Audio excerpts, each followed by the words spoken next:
የድንግል ማርያም እናትና አባት ሐናና ኢያቄም ናቸው አይደል?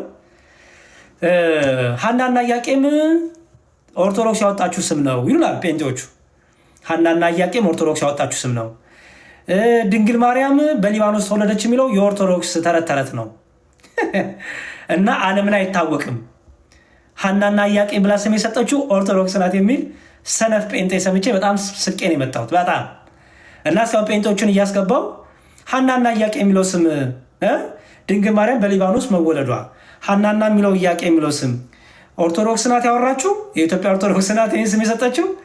ሲጀመር ሐናና ኢያቄም ማለት አማርኛ ስም ነው። እንዲሁ እኮ ጥላቻችሁ ጭንቅላት አይ ቲንክ እየዘጋ እየደፈነ እየመጣ ነው። እውነት ታሪክ እንኳን አታነቡም። ሐናና ኢያቄም የድንግል ማርያም እናት ናቸው። አይ የሆነ መነኩሴን ያወጣው ይህን ስም እንዴ! ኧረ ተው በልክ አድርጉት ጥላቻውን። እውነት ጥሉን፣ ችግር የለውም። እንዲሁም ስደቡን፣ ጣዖት አምላኪ ምናምን በሉን፣ ችግር የለውም። ግን እንዲሁ እንትን ሆኑ አንብቡ። አትሊስት እውነት አንብባችሁ ስደቡን፣ ችግር የለውም። አንብባችሁ ስደቡን። አንብባችሁ ጽሑፍ አንብባችሁ ፊደል አንብባችሁ ስደቡን። ዝም ብሎ ሳታነብ ራስንም እኮ ማስፎገር ነው። እውነት አላዋቂ መሆናችሁ ማስፎገር ነው። አትፎገሩ እንዴ! ፊደል እንዳቆጠረ ሰው አንብቡ። ሐናና ኢያቄም የሚለውን ስም የኢትዮጵያ ኦርቶዶክስ ናት ያወጣችው። ሐናና ኢያቄም የሚለውን ስም አንድ መነኩሴ የኢትዮጵያ ቄስ ነው ያወጣው ለድንግል ማርያም እናትና አባት። ኧረ እፈሩ በእናታችሁ። በጣም እኮ የሚያሳፍር ነው። ላሰማችሁ አይደለ? ላሰማችሁ ምን ችግር? እኛ ትመጡና ወንጌል ስበኩ እሺ ብለን ስንመጣ ስለ አክሊል ነው ወንጌላችሁ፣ ስለ ፈለገ ነው ወንጌላችሁ፣ ስለ ልደት ነው ወንጌላችሁ። እንዴ ምን ሆናችኋል ወንድሞቻችን? እንዴ ወይ ታምረ ማርያም ነው የምታወሩት? እኛን ወንጌል ስበኩ ስንመጣ ወንጌል የለ። ሐሜቱ፣ ታምሩ፣ ገድሉ ወይ ጉድ!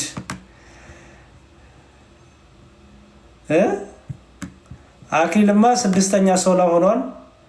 እንግዲህ አክሊል እግዚአብሔር ይርዳው። እኔ ገና አልተቦጨኩም ብዙም ገና የኔ ቡጨጋ ገና አልደረሰም። ተራዬ ገና አልደረሰም መሰለኝ እኔ። እሺ እስቲ እንስማው። እኛ ከአንተ ወዴት እንሄዳለን የሚል ነው ማለት ለሁሉ ነው የሚሰኙ ይዘ ወደ ምን ያሎቻችሁ ታውቃላችሁ?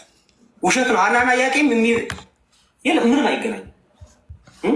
ስለ ማርያም ባይዘው ታምናላችሁ? የማርያም እናት ሐናና ኢያቄም ይባላሉ የሚባለው ውሸት እንደሆነ ታምናላችሁ? ታውቃላችሁ ይሄን? እሺ ይኸው የድንግል ማርያም እናትና አባት ሐናና ኢያቄም የሚባለው ውሸት ነው። እዚህ ጋር ያው የተወደዱ ፕሮቴስታንት ወንድሞቻችን አሉ እንደምታዩት። እዚህ እንኳን አንድ ሰው እንኳን አራታው የሚል የለም። አራታው የሚል የለም። ኦኬ ስሙት። ምን ያሎቻችሁ ታውቃላችሁ? ውሸት ነው። ሐናና ኢያቄም ትክክለኛ የማርያም አባትና እናት ሐናና ኢያቄም አይደሉም። ትክክለኛ የማርያም እናትና አባት ሐናና ኢያቄም አይደሉም። አሁን ስማቸውን ቢነግራቸው እኮ ጥሩ ነበር። እሺ ኦርቶዶክስ ሐናና ኢያቄም የምትለው ትክክል አይደለም። እሺ የጴንጤ ማን ነው? እሺ ንገሩና። የጴንጤ የድንግል ማርያም እናትና አባት ማን ናቸው እንዴ? እኔ እኮ ወይ ለልጆቹም እውቀት አማራጭ አሰጧቸው፣ ተተኪ እውቀትም አሰጧቸው። በቃ ዝም ብሎ መቃወም። ኦኬ አንተ ተናገር፣ ጸጥ።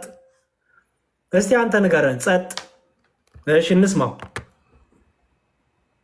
ዝም ብሎ በየዘመኑ ዝም ብሎ ስመሰየም ችግር ስለሌለባቸው ይሰይማሉ። ለሁሉ ነው ይሰይሙት። ይዘ ኦርቶዶክስ ለሁሉም እዛ ሰርጉ ላይ የነበረውን ሰው ማን ነው ያሉት? ዶኪማስ ነው ማን ምናምን እዛ በቀኝ እሺ ዶኪማስንም ያለችው ኦርቶዶክስ ናት እያለን ነው ወንድማችን። ዮሐንስ ወንጌል ላይ ያለውን ዶኪማስ ራሱ ማለት እንደሆነ አልገባውም። አይገርማችሁም? ዶኪማስ ያለችው ኦርቶዶክስ ናት ይለናል። ይህ ሁሉ እኮ ጴንጤ ያለ እዚህ እኮ ይህ ሁሉ እነ ቦርናጌን አሉ። ይሄ ተሐድሶ አይ ቲንክ ሲስም አለ መሰለኝ እዚህ ጋር እንደሚታየኝ የጌታ ኤቢ ሄሉ ሃና አሉ እኮ እዚህ ጋር እና ዶኪማስ የሚለውን ያወጣችው ስም የሰጠችው ማናት? ኦርቶዶክስ።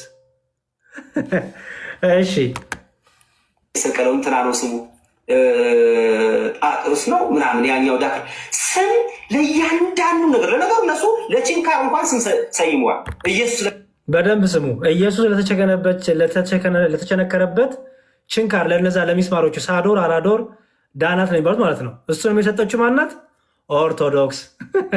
የተቸነከረበት እግሩ የተቸነከረበት እጁ የተቸነከረበት ስም ሰይመዋል። ለችንካር ማለት ነው። ለሁሉ ነገር ነው ስም የሚሰጡት እና ትክክለኛ እኔ ሀና ይሁን እናቷ ሀና ትሁን አባቷ ኢያቄም ይሁን እኔ ጉዳይ አይደለም፣ ግን ትክክለኛ አባትና እናቷ እነሱ አይደለም ስማቸው። እሺ የድንግል ማርያም እናትና አባት ስማቸው ሀናና ኢያቄም አይደለም። እሺ ማን ናቸው? ይንገረና። አይነግራቸውም እኮ የሚገርማችሁ አይደለም። ሀናና ኢያቄም ብላ ያወጣቸው ኦርቶዶክስ ናት። የድንግል ማርያም እናትና አባት ስማቸው ግን ሀናና ኢያቄም አይደለም። ኦኬ ዶኪማስ የሚለው ዮሐንስ ወንጌል ምዕራፍ 2 ላይም ዶኪማስ የሚለውን ያወጣቸው ኦርቶዶክስ ናት። እንግዲህ እኛ እነዚህ ናቸው። ወይ ጉድ! እንዲሁ እኮ እስቲ ንገሩን። እሺ በፕሮቴስታንት የድንግል ማርያም እናትና አባት ማን ናቸው? በዮሐንስ ወንጌል ላይ ያለው ዶኪማስ ነው። ንገሩን። እሺ ታዲያ ይሄ ዝም ብሎ አንስተው ልጥፍ ያደርጋሉ። የሆነ ነገር ላይ ያገኙት መጽሐፍ ላይ አምጥተው ልጥፍ ያደርጋሉ። ባይዘወይ እኔ ከክርስቶስ ጋር ማለት እዚህ ጋር ወንጌላዊ አማኝ ነኝ ብሎ አንድ ቸርች። እሺ እስቲ ትገቡና አሁን ጴንጤዎቹ የድንግል ማርያም እንግዲህ የራሳችሁ ድንግል ማርያም ካላችሁ ትነግሩናላችሁ። ድንግል ማርያም እናትና አባቷ ሀናና ኢያቄም አይደሉም የምትሉ ካላችሁ ጴንጤዎች አንድ ጻፉ እና ፕሊዝ ማወቅ እፈልጋለሁ። የድንግል ማርያም እናትና አባት ሀናና ኢያቄም አይደሉም የምትሉ ካላችሁ አንድ ጻፉ። ከዛ ትነግሩኛላችሁ። በጣም እፈልጓለሁ እሱን እውቀት። ኦኬ በጣም ነው እፈልገው። በጣም ፕሊዝ በጣም ነው እፈልገው። የሆነ መነኩሴን የጻፈው ሀና ኢያቄም ብሎ የጻፈው ቤተክርስቲያኗ ናት። እኔ ቤተክርስቲያኗ እንዳልሆነች ከዚህ መጽሐፍ ኦኬ ከታሪክ አንጻር ከነዚህ መጽሐፍት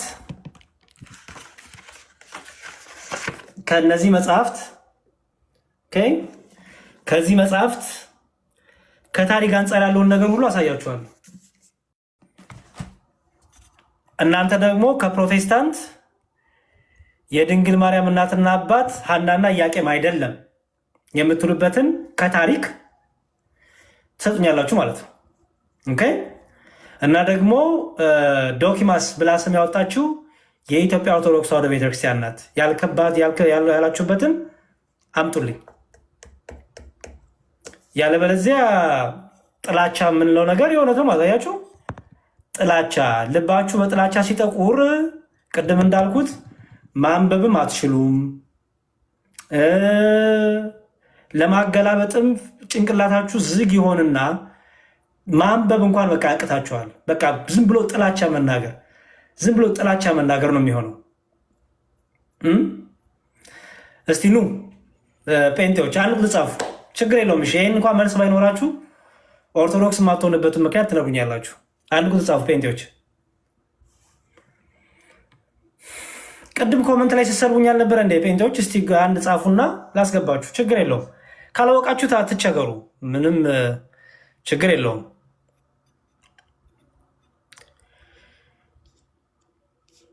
እሺ ቴዲና ላስገባ። እስቲ ግባ ስቤ አለው።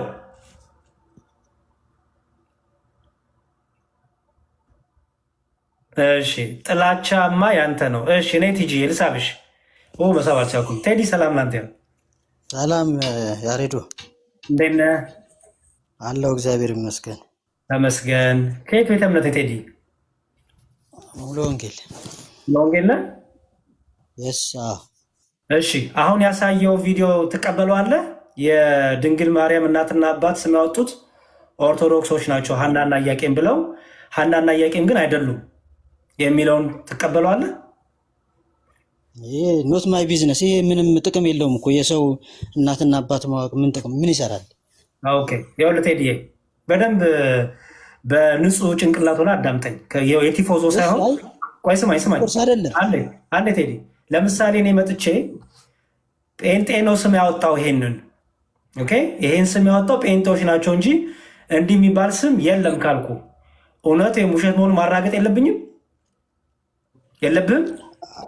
አዎ ያሬዶ ምንድን ነው መሰለህ፣ ልክ ነህ አንተ፣ ልክ ነህ እኮ ያው ልመልስልህ፣ ምንም ኤክስኪውዝ የለውም። ቆይ ስማኝ አንዴ። ለምሳሌ ጴንጤን አንስቼ እንዳልኩ ጴንጤን እንደ ተቋም አንስቼ ይሄን ስም ያወጣው እኮ ጴንጤ ነው እንጂ አይታወቅም በታሪክ ይሄን ስም ያወጣው ግን ጴንጤ ነው ካልኩኝ ኦኬ። ለምሳሌ ዶኪማስ የሚለውን ያወጣችው ኦርቶዶክስ ናት እንጂ መጽሐፍ ቅዱስ ላይ አይታወቅም ሲባል ይሄ ምን ይጠቅማል ብለህ ታልፈዋለህ? መጽሐፍ ቅዱስ ላይ የለም እኮ። ትክክል እኮ ነው። ዶኪማስ የሚል ስም የለም። ዶኪማስ የሚል ስም የለም መጽሐፍ ቅዱስ ላይ። እኔ አላገኘውም እስካሁን ድረስ። ሲጀመር ስለ ሰርጉ ቤት አንብበህ ታውቃለህ? ዮሐንስ ወንጌል ምዕራፍ 2 ላይ ሰርጉ የነበረው የት ነበረ? ቃና ዘገሊላ። እሺ፣ በማን ቤት? ሰውየው ስም ምንድን ነው? ቃና ዘገሊላ ምንድን ነው? ቃና ዘገሊላ ግዕዝ ወርዶ አይደል? ቃና ዘገሊላ ሊሆን ይችላል። እኔ እርግጠኛ አይደለሁም። ታዲያ ለምንድን ነው ወይ በማታውቁት ነገር ዝም ብላችሁ እኛን የምትከሱን? ካላወቃችሁት የማይጠቅም ነገር ማወቅ ምን ይሰራል? ያሬዶ የሚጠቅም ነገር ለህይወት የሚጠቅም ነገር ማወቅ አይሻልም? ስለዚህ አትዋሿ። ታዲያ እውነቱን ተናገሯ። ቴዲ ይኸውልህ፣ አሁን ለአንተ ላይጠቅም ይችላል፣ ግን አትዋሹ። ለምሳሌ ቆይ ስማኝ፣ የድንግል ማርያም እናትና አባት ኢትዮጵያ ኦርቶዶክስ ቤተክርስቲያን ናት ሀናና ኢያቄም ብላ ወጣችሁ ብለት ለምን ተዋሻላችሁ ታዲያ? ወይ ስጡን። እሺ ኦኬ፣ የድንግል ማርያም እናትና አባት እነዚህ ነበሩ፣ ኦርቶዶክስ ግን እንዲህ አለች በለኝ። ኦኬ ስጠኝ። ማናቸው የድንግል ማርያም እናትና አባት? ያሬዶ አሁን እኔ የድንግል ማርያም እናት እከሌ ነች የሚባለውን ነገር እኔ እውቀቱ የለኝም። ይሄን ያለው ሰው አይደለችም ኦርቶዶክስ ነች ያወጣችው ያለው ሰው ደግሞ ከሱ ጋር አንተ መነጋገሩ ይሻላል እንጂ አሁን ለህይወት የማይሆን ነገር የማይጠቅም ነገር ምንም የሆነ እርባና የሌለው ነገር መነጋገሩ ጥቅም የለውም። ወንድሜ አንተው ትክክለኛ ክርስቲያን ከሆንክ መዋሸት የለብህም። ምን ይሰራልኛል? የማርያምን እናት ማወቅ ምን ይሰራልኛል? ይኸውልህ አንተ እውነትን ካልተናገርክ አንተ ክርስቲያን አይደለም ሲጀመር። ጠቀመም አልጠቀመም አይደለም፣ እውነትን መናገር አለብህ። ከታሪክ ነገር እውነትን አንዴ ስማኝ፣ እውነት ነው አይደለም? እኔ ቪዲዮን አላየሁትም ነው እኮ የምልህ። እኔ አሁን ነው የከፈትኩት። አንተ ቆይ ለአንተ ጠይቅ። የድንግል ማርያም እናትና አባት ስማቸው ማን ነው? እኔ አላውቃቸውም። ማን ሲባል ሰምታል? መቼም እናትና አባት አላት አይደል? አይዶን ምን ይሰራልኛል አሁን? እኔ የማርያም እናትና አባት ፍለጋ ውስጥ መግባት ትልቅ ሰው እናውራ። እኔ ያካሎዛ የእውነትን እኮ ነው የምልህ ያሬዶ፣ በእውነት ነው የምልህ፣ የእውነት ነው የምልህ። የእውነት ምን ይሰራልኛል? አስወጣውክ። እሺ አትዋሹ። በቃ ግባና ንገረኝ። የድንግል ማርያም እናትና አባት ሀናና ኢያቄም አይደለም ካልክ ግባና ንገረኝ። ያለበዚያ አትዋሹ። ጴንጤዎች ውሸታም አትሁኑ። ካላነበባችሁ አላነበብኩም አላቅም ምን ይጠቅመኛል ሳይሆን አትዋሽ። መጀመሪያ ለምን ተዋሻለህ? ውሸቱን ለመሸፈን ምን ይጠቅመኛል ስትጠየቅ፣ ያዝ ስትደረጉ ምን ይጠቅመኛል? መጀመሪያ ግን በቃ ይዋሻል። ከዛ ያዝ ስትደረጉ ይሄ እኮ ለድነት አይሆንም። ማን ዋሻለ? ክርስቲያን ሆነክ መዋሸት ይፈቀድልሃል? እውነትን እውነት ሐሰትን ሐሰት ማለት አትችልም? ኦርቶዶክስ መሆኑ አይጠበቅብህም። የኦርቶዶክስን ትምህርት ከታሪክ አንጻር ይህ ትክክል ነው፣ ከመጽሐፍ ቅዱስ አንጻር ይህ ትክክል ነው ለማለት ኦርቶዶክስ መሆኑ አይጠበቅብህም። ከዋሸክ ስትያዝ ይሄ እኮ ለድነት አይጠቅም ብለህ መሸወድ የለብህም። እሺ ጴንቶች አንድ ጻፉ። ፕሮቴስታንቶች ዛሬ ድንግል ማርያምን የምናወድስበት የምናከብርበት ቀን ነው እና ምንድነው ጣዖት ታመልካላችሁ ዛሬ ጣዖት የሚመለክበት ስትሉ ስለሰማው ግቡና እስቲ ጣዖት እንደምናለው ተሰሚናላችሁ።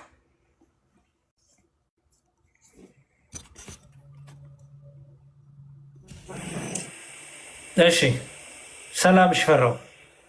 ሰላም መዝሙር እግዚአብሔር ይመስገን። እንዴት ነህ? አለን እግዚአብሔር ይመስገን። እንዴት ነው? ደህና ነኝ። እሺ ከየት ቤተ እምነት ነው ወንድሜ? ሶሪ እኔ ኦርቶዶክስ ነኝ። ዝም ብዬ ነው የጻፍኩልህ። ሰላም ልልህ።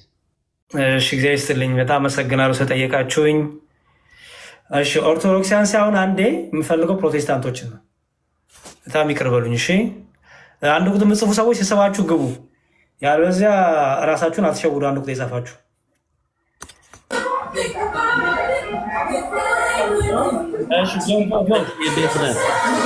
ሰላም ነው ያሬድዬ? ወጣሁ። እንዴት ነው ያሬድዬ? ሰላም ነው? እግዚአብሔር ይመስገን። ሰላም ነው። ይሄ ቤተ እምነት ነው። አሜን አሜን። ያሬድዬ ኦርቶዶክስ ነኝ።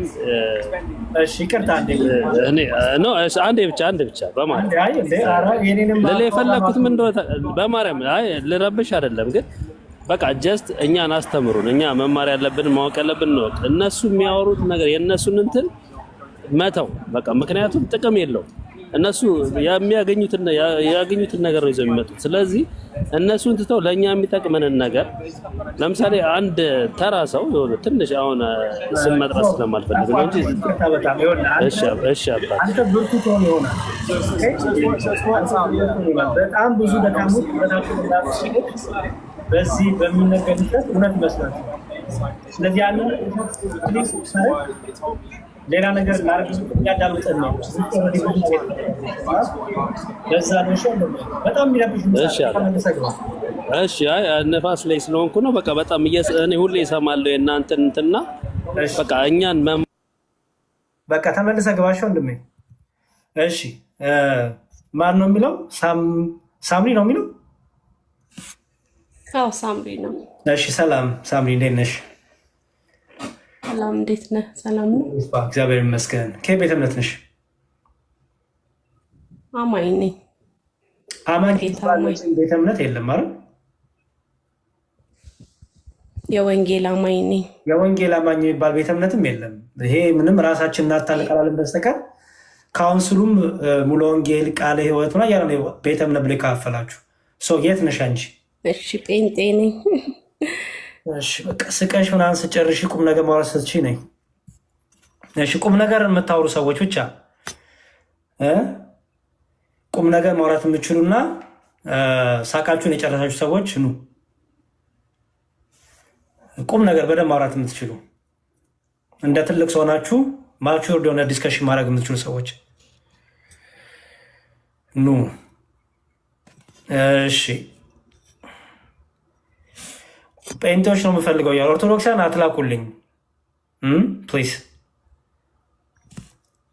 አይ ሳምሪ እግዚአብሔር ከአንቺ ጋር ይሁን። እንግዲህ ገና ሳቅሽንም አልጨረስሽም አንቺ። ሳቅሽ ጨርሽ ነሽ ሳምሪ፣ እጠብቅሻለሁ። ጨረስኩ ሳቄን ብለሽ ጻፊልኝ። ልጅነቴን ጨርሻለሁ፣ ማሾፌን ጨርሻለሁ። እስቲ ጻፊልኝ። እሺ አንድ ቁጥር እየጻፋችሁ አትገቡም ስስባችሁ።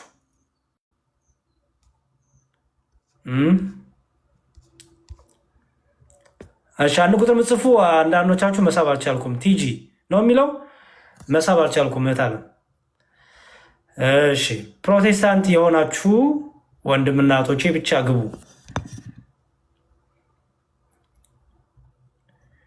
ፕሮቴስታንት የሆናችሁ ወንድምና እህቶቼ ግቡ። ኦርቶዶክሳን አጻፉ ፕሊዝ። ተናግር ያለው እሺ ቲጄ ማስገባት አልቻልኩም።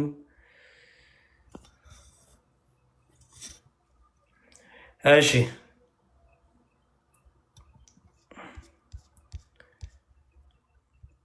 ኦኬ አትናቴዎስ ይላል። እሺ እስኪ አትናቴዎስ እናስገባ። አትናቴዎስ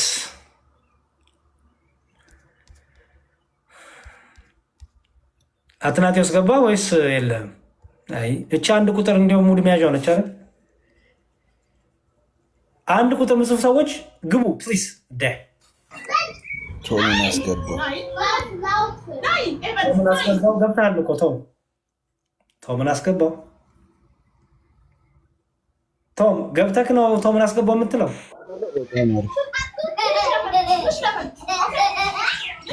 ሄሎ ጫጫታ ውስጥ ነው ወንድሜ። ገብተሃል? እሺ በጣም ጥሩ። እግዚአብሔር ይስጥልኝ ስላስገባኝ። ጫጫታ ውስጥ ነው ወንድሜ። አንድ ዜን በርዝጊ ውስጥ ይበናት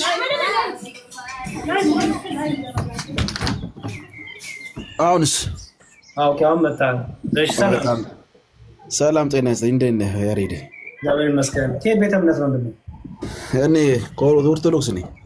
እሺ ኦርቶዶክስ ጥያቄ በማርያም አንድ ጥያቄ ጠይቅ። በጣም ይቀርታ ላወርድህ ነው። አንድ ጥያቄ አይ ላወርድህ ነው። እሺ አትግቡ። አትሰሙኝም እንዴ ፕሊዝ? የኛ ልጆች እንዴ ምን ሆናችኋል? ሰው ስሙ እንጂ ፕሊዝ። ፕሮቴስታንት የሆናችሁ ብቻ ግቡ። ለእኛ በኋላ ሰጣችኋለሁ እድል እኮ ችግር የለውም። እኔንም ስሙኛ፣ የኔንም ፕሮግራም አታዛቡብኝ ፕሊዝ። እኔም አክብሬ እንደማወራችሁ እናንተም ምን ብላችሁ ብትሰሙ ደስ ይለኛል። አትጉ በቃ አትላኩልኝ። አሁን አንዴ በኋላ ሰጣችኋለሁ እኮ እድል፣ ለምን አትረዱኝም? እሺ ማሮ ሰላም ብያለሁ። ማሮ እሺ ማሮ ፕሮቴስታንቶች አላችሁ። በኋላ እኔ ለኦርቶዶክስ ያሰጣለሁ። ስሙ ፕሊዝ። እሺ ስሙና በኋላ ትገባላችሁ።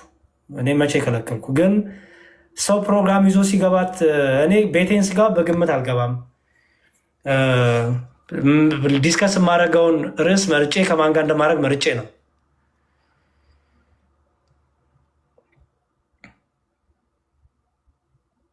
እሺ ቴዲን አላስገባ፣ በስርዓቱ ሆነ አውራሺ ፕሊዝ። ይሄ ድርቅ ያለ ነገር እኔ ብዙ አልወድም። ሰው በስርዓቱ በእውቀትና በስርዓት አውራ። እሺ ቴዲ ያሬዶ መልሶ አስገባኝ። ቴንኪዩ አመሰግናለሁ። እንትኑን ፕሊዝ ቴዲ። ይኸውልህ እኔ ፐርሰናሊ ሰዎች መጀመሪያ በእውቀት እንዲያወሩ እፈልጋለሁ። ዝም ብሎ እንዲህ ከሆነ ብሎ ድርቅ ሳይሆን፣ እንደዛ ከሆነ እኔም አንተም አንጠቀምም፣ ታች ያለውም ሰው አይጠቀምም። ረጋ ብለህ ፖይንትን ሜክ አርክ። ኦኬ ረጋ ብለህ ከዚህ አንጻር እያዳመጥከኝ ምን እያወራው እንደሆነ እየገባ ይሁን። ያለበለዚያ ምንም ጥቅም የለውም። የማላውቀውን ነገር ስለጠየቅኝ የማላውቀውን ነገር አላውቅም ነው የማደርገውን ልንገርህ። ውሸት መነገሩ ትክክል አይደለም ነው የምለው። ለምሳሌ አንድ ኦርቶዶክስ መጥቶ ጴንጤ የማይለውን ነገር ጴንጤዎች ናቸው ይህን ስም ያወጡት ካለኝ እና እኔ ደግሞ ካወቅኩት አይ ነገር ትክክል አይደለም ወይ ደግሞ አላውቀውም። የድንግል ማርያም እናትና አባት ሐናና ኢያቄም ሲባል ሰምቻለሁ። ከዛ ውጭ አላውቀውም። እሱ እንግዲህ ሌላ ነገር ካለ ብዬ ነው እንጂ እውነቱን መሰክረው እንዲ የሆነ ደገፍገፍ እያደረኩኝ ምናምን አልሸፋፍንም። ምክንያቱም ህሊና አለኛ፣ ጭንቅላት አለኝ። እኔ እሱን ውቀሰው ነው እያልኩ አይደለም። የድንግል ማርያም እናትና አባት መቼም ድንግል ማርያም ዝም ብላ የመጣች አይደለች። እናትና አባት አሏት። ይሄን እናትና አባት ደግሞ በታሪክ ተመዝግቦልናል። በቀደሞቹ የቤተክርስቲያን አባቶች ትምህርት ተመዝግቦልናል። ኦርቶዶክስ ናት ስም ያወጣችሁ ሐናና ኢያቄም ብላ እንጂ በታሪክም አይታወቅም ሲል አንድ ጴንጤ፣ አንተ እንደ አንድ ጴንጤ ምንድን ነው የምትለው? ታጨበጭበለታለህ ወይስ ማስረጃ ነው የምጠይቀው? ማስረጃ ጠይቀዋለሁ። ያን ያህል አስፈላጊ ከሆነ ጠቃሚ ከሆነ ጊዜን ካልበላብኝ ልጠይቀው፣ ማስረጃ ልጠይቀው ይችላል። በክርስትና ውሸት የሚባል ነገር አለ ቴዲ። ውሸት ትንሽና ትልቅ ውሸት የለም። ውሸት ነው። ውሸት በዋሸ ቁጥር ከድነት ጋር ይገናኛል። አይገናኝም? ማስረጃ ቢኖረውስ? መቼ ሰጠ ማስረጃ? አልሰጣችሁም እኮ ዝም ብሎ እኮ ነው በቃ የሚያወራው። አልሰጣችሁም ሳይሆን ያወራው ሰውዬ ቢኖረውስ ማስረጃ የለውም እኮ አልተናገረም። ቢኖርማ ይኸው እኮ እዛ ተናግሮ እነሱ እናትና አባቷ እነሱ ናቸው ያወጡት፣ ይኸው ግን እናትና አባቱ ትክክለኛው አላለም እኮ። በታሪክ ዝም ብሎ የሚናገር ይመስልሃል ያለ ማስረጃ? ወይ ስማኝ። አዎ ምክንያቱም ቲክቶክ ላይ ያለውን ኤርሚያስን ሄደ ጠይቀው፣ የእናንተም ማለት ነው። የድንግል ማርያም እናትና አባታ እንዴ ስማኝ፣ ማን ናቸው ብትለው ሐናና ኢያቄም ይላል። ኦኬ ምክንያቱም ይሄ የታመነ ትምህርት ነው በክርስቲያኖች ዘንድ፣ ካቶሊክን በለው ፕሮቴስታንትን በለው፣ በክርስቲያኖች ዘንድ የድንግል ማርያም እናትና አባት ሐናና ኢያቄም የታመነ ትምህርት ነው። ምክንያቱም የዛሬ 2000 ዓመት በፊት የታወቀ ትምህርት ስለሆነ። ኦኬ በቃ አሁን እሱን ተወውና ያሬድ እስኪ ጥያቄ ልጠይቅ ስለዛሬው ቀን። አንዴ ወንድሜ ጥያቄ መጠየቅ ሳይሆን በቃ ውሸት አቁሙ እና ወደዛ እንምጣ። አሁን ምንድነው የምታደርገው መሰለ? ኦርቶዶክስ የማትሆንበትን ምክንያት ትነግረኛለህ፣ ጴንጤ የማልሆንበትን ምክንያት እነግርሃለሁ። ከዚያ ሁለታችንም ትምህርት በመጽሐፍ ይመዘናል ማለት ነው። እሺ መልካም። እሺ በጣም ጥሩ። 3 ምክንያቶች ጋር ጴንጤ ኦርቶዶክስ የማትሆንበት። የመጀመሪያው አሁን የዛሬውን ቀን ይሄ የሚቀቀለው ንፍሮ ማርያም ልደት ተብሎ የሚከበረው የማርያም አማላጅነት በአጠቃላይ ዛሬ አንዳንድ ነገር እንጨርስ። ቴዲ ፕሊዝ፣ ይኸውልህ ነግሬሃለሁ፣ በጣም ደጋግሜ ልንገርህ። ረጋ በልና ፖይንትን ሜክ አድርግ። ለምሳሌ 3 ምክንያት ነገር ብያለሁ። እንዲህ ሳይሆን እኔ ልንገር እንዴት እንደሚነገር። ኦኬ፣ እኔ ጴንጤ የማልሆንበት ምክንያት የጌታ ትምህርት ተቋሚ ስለሆናችሁ፣ የትኛውን ትምህርት በላይ ቅዱስ ቁርባን ላይ ቅዱስ ቁርባን ጌታ ስጋዬ እውነተኛ ነው ደሜም እውነተኛ ነው ሲል እናንተ ምሳሌ ነው ትላላችሁ፣ አያድንም ትላላችሁ። ጌታ ስጋዬን የበላ ደሜን የጠጣ የዘላለም ሕይወት አለው ይላል። እናንተ ቅዱስ ቁርባን ስጋ ምንድን ነው የዘላለም ሕይወት አይሰጥም ትላላችሁ። ስለዚህ በዛ የተነሳ ከጌታ ትምህርት ጋር የምትቃወሙ ስለሆናችሁ እኔ ጴንጤ መሆን አልፈልግም፣ ጌታ መቃወም ስለማልፈልግ። ሁለተኛ ጴንጤ ማልሆንበት ምክንያት ሁለተኛ መሰለ ይሄ ንጥቀት የሚባለው ትምህርት አይገባኝም። ለምንድነው የማይገባኝ? የሚመላለስ ክርስቶስ የለኝም። አንዴ የሆነ ግሩፕ ለመውሰድ ይመጣ፣ ከዛ ደግሞ የሆኑ ግሩፖችን ትቶ ደግሞ እዛ ለአውሬው አሰልፎ የሚሰጥ፣ እነሱ እዛ ከአውሬው ጋር ይታገላሉ፣ ከጥፋቶች ጋር ይታገላሉ። ቤተክርስቲያንና የሆኑ ሰዎች ግን ያመልጣሉ። ከዛ በኋላ ደግሞ የሆነ ጊዜ ላይ መጥቶ ደግሞ እንትን ይላል። እንደዚህ የሚመላለስ 1000 ዓመት ሰማንያ እንሽከረከራለን፣ 500 ዓመት የሚልም አለ። የት እንደምንሄድ አናውቅም፣ ብቻ ይወስደናል የምትሉ አላችሁ። ከዛ ማቴዎስ ወንጌል ምዕራፍ 25ን አምጥቼ ጠየቅኩ። የሚገርም ኦኬ፣ እነዚህ ብራብ አላበላችሁኝም ብጠማ አላጠጣችሁኝ ባሉት እነማን ናቸው ስል ይሄ እኛን አይመለከትም አሉ ጴንጤዎቹ። ስለዚህ የጌታ ትምህርት ተቋሚ መሆን ስለማልፈልግ በዚህ የተነሳ ጴንጤ መሆን አልፈልግም።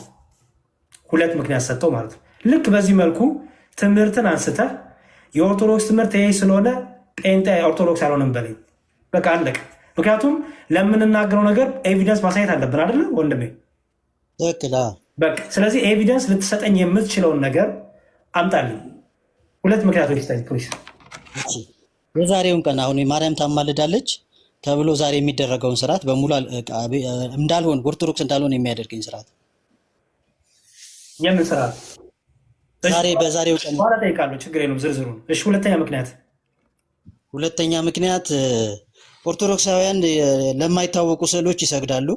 አንዱ እንዳልሆን የሚያደርገኝ ኦርቶዶክስ እንዳልሆን የሚያደርግብኝ ምክንያት አንዱ እሱ። ሌላኛው ምክንያት እሱ ለማይታወቁ ስዕሎች ይሰግዳሉ ኦርቶዶክሳውያን። ኦኬ፣ በአጭሩ ስግደት ለቅዱሳን ይሰግዳሉ፣ ለፍጡራን ይሰግዳሉ ነው ያዘው። አዎ እንደዛ ብለህ ያዘው ይችላል። ያዝኩት። እሺ፣ በጣም ጥሩ። ስለዚህ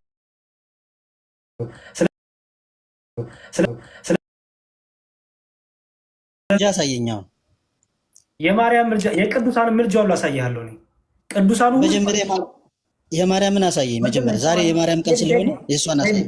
ስማኝ፣ ይኸውልህ ቅዱሳኑ ሁሉ ይማልዳሉ ካልኩኝ ከቅዱሳን ውስጥ ድንግል ማርያም አንዷ ናት። መጻፍ አይጠበቅበትም።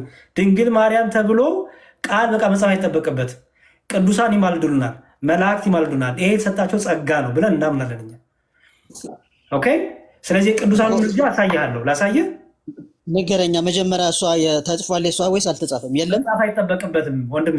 እኛ ለምሳሌ በመጽሐፍ ቅዱስ ቅዱሳኑ ሲማልዱ ካየን በቅዱሳን ጸሎትና ምልጃ የክርስቲያኖች ወይ ደግሞ የአማኞች ሕይወት የሚጠበቅ በጸሎት የሚያግዙ ከሆነ የአንዱ ቅዱስ ጸጋ የሁሉ ምክንያቱ መጽሐፍ ቅዱሱ የእርስ በርስ መጸለይ እንዳለብን አንዱ በጸሎት ማሰብ እንዳለበት ክርስቶስ አካል ላይ ያሉ ብልቶች በመካከላቸው መለያየት የለም መታሰብ እንዳለባቸው ይነግራል። አይነግረንም ቴዲ?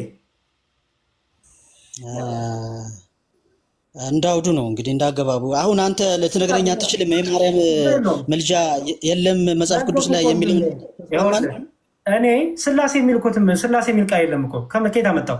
ስላሴ በአካል በግብር አንድ ስማኝ ቴዲ፣ ስላሴ በስም በአካል በግብር 3 የሚል አለ። ትምህርቱ አለ፣ ሀሳቡ አለ። በጣም ጥሩ ጊዜ ስ በቃ ትምህርቱ አለ። የቅድስት የድንግል ማርያም የቅዱሳኑ ምልጃ ትምህርቱ አለ። ማርያም እኮ ከቅዱሳን በላይ ከፈጣሪ በታች ተብላ በእናንተ ቤተክርስቲያን የመሆን ጸጋ የእሷ ብቻ ስለሆነ ታዲያ እንዴት አይጻፍም? የእሷ አማላጅነት እንዴት አይጻፍም? መጻፍ አይጠበቅም። እንዴት አይጻፍም? መጻፍ አይጠበቅም። የስላሴ ትምህርትን መጻፍ አልተጠበቀበትም። ስለዚህ ባይጻፍም ታምናለህ ማለት ነው። አንተ ትቀበላለህ። የስላሴ ትምህርት በስም 3 በአካል በግብር ስማኛ በስም በአካል 3 የሚለው ቆይ ስማኝ፣ ትምህርቱ አለ። የስላሴ በግብር 3 የሚል አለ። አይ ግብራቸው የግብር ሶስት ትምህርት የግብር ሶስት ትምህርት አሳይ። በግብር ሶስት ትምህርት አሳይ እንዴ። ለምሳሌ አብ ከሰማይ የምወደው ልጄ እሱ ነው እሱን ስሙት አለ። እሺ ወልድስ? ወልድ ውሃ ውስጥ ገብቶ ተጠመቀ። እሱ ጥምቀት ነው የምታወራኝ። እኔ ስለ ግብር ነው የጠየቁ። ግብር እኮ ነው የግብር እኮ ነው። በቃ የወልድ ግብር ወይም ደግሞ በስላሴ የወልድ ግብሩ መጠመቅ ነው። እሺ ወደዚህ ምድር መጥቶ ሞተ፣ ለኛ ኃጢአት ተሰቀለ። በስላሴ ዘንድ የወልድ ግብሩ ወደዚህ መጥቶ መሞት ነው። አንዱ ግብሩ ነው፣ አንዱ ተግባሩ ነው። አይደለም። በስላሴ ዘንድ የወልድ ግብሩ መሞት አይደለም።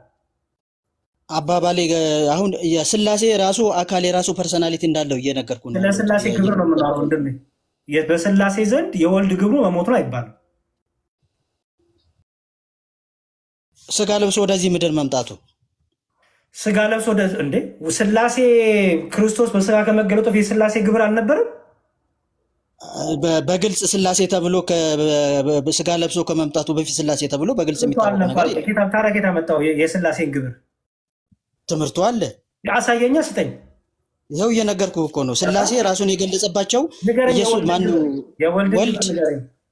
ወልድ ራሱን የገለጠባቸው ብዙ መንገዶች አሉ፣ ብዙ ሁኔታዎች አሉ። እነሱ ማለት ነው የወልድን ግብር በስላሴ በግብር ሶስት ትምህርት የወልድን ግብሩ ንገረኝ እና ወደዚህ ምድር መምጣቱ ለእኛ ኃጢአት መሞቱ ወደዚህ ምድር መምጣት ለእኛ ኃጢአት መምጣቱ አይደለም ግብር ወንድሜ። ግብር ማለት ይኸውልህ ወደዚህ ምድር ከመምጣቱ በፊት ስላሴ በግብር ሶስት ነበር አልነበረም? ነበረ። በቃ እሱን አስረዳኝ። ምኑን ነው ማስረዳ? በግብር ሶስትነቱን ወደዚህ ዓለም በስጋ ከመገለጡ በፊት ወልድ አካላዊ ቃል በግብር ሶስት ነበር ስላሴ። በስጋ ከመገለጡ በፊት ወልድ ግብሩ ምንድን ነው? አይ ግብሩ ምንድን ነው ሳይሆን አብ እንዳለ ወልድ እንዳለ ወይም ሶስት አካላት እንዳሉ ተዘርዝሮ የወልድን ግብሩ ንገረኝ። በስላሴ ዘንድ ሶስት አካላት እንዳሉ ተጽፏል፣ ተገልጿል። ወንድሜ የወልድን ግብሩን ንገረኝ በስላሴ ዘንድ። በስጋ ለብሶ ከመምጣቱ በፊት የወልድ ግብር ይሄ ነው ተብሎ የተገለጸ ነገር እኔ አላውቅም። ታዲያ ምን ብለህ ነው? ከየት አምጥተህ ነው የምታስተምረው? ሰዎች ስታስተምር ትምህርቱ እንዳለ ነገርኩህ እኮ። ስላሴ ቃሉ ባይኖርም ትምህርቱ እንዳለ ነግሬሃለሁ። ከየት አመጣው ትምህርቱ? ከመጽሐፍ ቅዱስ ያመጣ? አዎ። አስጠኝ ጥቅሱን። በብሉይ ኪዳን ነው በአዲስ ኪዳን? እኔን እንጃ፣ አሳየኝ አንዱ። አንተ የምትፈልገው ማለት ነው። አንተ ከፈለከው ስጠኝ ከተማርከው። እሺ ቅድም ነገርኩህ እኮ። አሁን ለምሳሌ አብ የምወደው ልጄ እሱ ነው እሱን ስሙት አለ። እኔ እሱን በስላሴ ዘንድ የአብ ግብር የምወደው ልጄ ይሄ ነው እሱን ስሙት ማለት አይደለም። እንግዲህ እኔ እስከማውቀው ድረስ እስከዚህ ድረስ ነው እኔ የማውቀው። አየህ አይደለ? አየህ አሁን አንተ ሲመጣ እንዴት እንደቆምክ። ይኸውልህ ቴዲዬ አንድ ነገር ወቅ እኔ የፈለግኩት ትልቁ ነገር ምንድነው መሰለህ? በቤተ ክርስቲያን መጽሐፍ ቅዱስ የጻፈልን ትምህርት አለ። ደግሞ የመጽሐፍ ቅዱሱ ትምህርት ደግሞ በቤተክርስቲያን ደግሞ ይኖርበታል። በመጽሐፍ ቅዱስ የክርስቶስ ተአምሩ ተጽፏል? አልተጻፈም። ቢጻፍ አይበቃው ነበር አይደል? አይበቃው። ለትምህርታችን በቂ የሆነ ነገር ግን ተጽፏል። ወንድሜ ይሄ በቂ ሲባል ምን ማለት ነው? በቂ ሲባል ንገረኝ እስኪ። የሚጠቅመን ለጊዜው የሚጠቅመንና የሚያስፈልገን በቂ የሆነ ነገር ተጽፏል። ክርስቶስ ተአምሩ የሚቆም ነው? ዛሬም አይሰራም? ይሰራል። ይሰራል። በቃ ለምሳሌ በመጽሐፍ ቅዱስ የተጻፈ ተአምር ዛሬ ይደረግልህ? ይደረጋል። ተአምር ለምን ይደረጋል? አይጠቅምም ለህይወት። አይ በመጽሐፍ ቅዱስ የተጻፈው ብቻ ነው እኔ ተአምር እንጂ ለእኔ የተደረገው ተአምር አይደለም ትለዋለህ? አይ መመሪያ አለ። ተአምርን እኮ እንደ መመሪያ እኮ አትጠቀምበትም እኮ። አሁን መመሪያ መጽሐፍ ቅዱስ ላይ ማንዋል ተጽፎልሃል። አሬዶ አንዴ ስማ። በመጽሐፍ እያንዳንዱ ተጽፏል። ለአንተ የተደረገልህ አይደለም። እኔ እንደሱ እያልኩህ አይደለም። አልተደረገልህም። አንተ እግዚአብሔር ለአንተ ማንዋል ሰጥቶሃል። ማንዋሉ ደግሞ መጽሐፍ ቅዱስ ነው። መጽሐፍ ቅዱስ መመሪያ ነው። አዳምጠኛ ነው። ለምሳሌ ማንዋል አይደለም። ልንገርህ አሁን ከመጽሐፍ ቅዱሱ ከመጽሐፉ በፊት የቃል ትምህርት ይቀድማል ወይስ የመጽሐፉ? የቃል ትምህርት ነበር። የቃል ትምህርቶች ተጽፏል እዚህ ውስጥ? የተጻፉ አለ፣ ያልተጻፉ አሉ። ያልተጻፉት አይጠቅሙም? ካልተጻፈ ምን ይሰራል? ለትምህርታችን በቂ የሆነ ነገር ተጽፎልናል። ያልተጻፈ አይጠቅሙም? ያልተጻፈ ምንም አይጠቅምም። አይጠቅምም በፍጹም። በጣም ጥሩ። ስለዚህ ጥያቄ ልጠይቅ። ያልተጻፈ ምንም አይጠቅም ስላልክ የተጻፈው ታሳየኛለህ ማለት ነው። የማቴዎስ ወንጌል ምዕራፍ 27 ላይ እንዲህ ይላል። በዚያን ጊዜ ቁጥር 9 ላይ በዚያን ጊዜ በነቢዩ በኤርምያስ የተባለው ከእስራኤል ልጆች አንዳንዶቹን የተገመተውን ዋጋ 30 ብር ያዙ፣ ጌታም እንዳዘዘኝ ስለ ሸክላ ሰሪ መሬት ሰጡት የሚለው ተፈጸመ ይላል አይደል? ይሄን አሳየኝ። ትንቢተ ኤርምያስ ላይ ሄድ አሳየኝ። ይሄን ኤርምያስ ላይ አለ አሳየኝ፣ የት እንዳለ። ምንድን ነው የሚጠቅመው? ይሄ አሁን ለትምህርት ለህይወት የሚጠቅም ነገር የለውም። ፕሮቴስታንት ባህሪ መልስ ስታጡ ምን ይጠቅማል የምትሉት ነገር አለ። እሱን ተወና ቴዲ የተጻፈ ብቻ ነው የምከተለው ስላልክ ይሄንን ከጻፈው መጽሐፍ አሳየኝ። አልተረዳኸኝም ማለት ነው ያሬድ፣ ወይም ተረድተኸኝ አውቀህ ሀሳቤን ወደ ሌላ ዳይቨርት እያደረግከው ነው ማለት ነው። ይሄንን ከነብዩ መጽሐፍ ላይ አሳየኝ፣ ከኤርምያስ አዳምጠኝ አንድ ጊዜ ያሬድ፣ እኔ ያሳያለሁ፣ እሱ ችግር የለውም። እኔ እያልኩ ያለሁት ለህይወት የሚጠቅምና የሚረባን ነገር ተጽፎልናል፣ በቂ የሆነ ነገር። አሁን ግን ይሄኛው ታሪክ ነው፣ ምንም የሚጠቅመኝ ነገር የለም። እኔ ማሳየት አይጠበቅብኝም። አለ ወይስ የለም ጥቅሱ? እኔ ምንም እሱ ምንም የሚጠቅም ነገር ስላልሆነ እሱን ማሳየት አይጠበቅብኝም። ከአንተ ጋር መዋየት እኔም አይጠቅመኝም። እንደዛ ከሆነ አውርጄሃለሁ። ይሄ ነው ችግሩ። የፕሮቴስታንት ወንድሞቻችን መልስ ስታጡ ምን ይጠቅመኛል፣ ምን ይረባኛል፣ ከህይወቴ ጋር ያገናኝ ትላላችሁ። መልስ እንዳለ ሰው መጀመሪያ ኦኬ አሳየኝ፣ ምን ይሰራልኛል፣ ምን ይጠቅመኛል፣ አሳያለሁ። ኦኬ ታሳየኛለህ፣ ምን ይጠቅመኛል? እሺ ምን ይጠቅመኛል? ከኔታ ከአንተ ምን እጠቀማለሁ? ምክንያቱም ሁሉንም ምን ይጠቅመኛል ያከዘለልከው ለምን ምን ስጠቀማለሁ ከአንተ? ምክንያቱም ወይ አታስተምረኝ ወይ እንትን አትል፣ ዝም ብሎ በቃ ምን ይጠቅመኛል ካልክ ምን እማራለሁ እኔ ከአንተ ሲጀምር? እሺ ፕሮቴስታንቶች አንድ ቁጥር ጻፉ።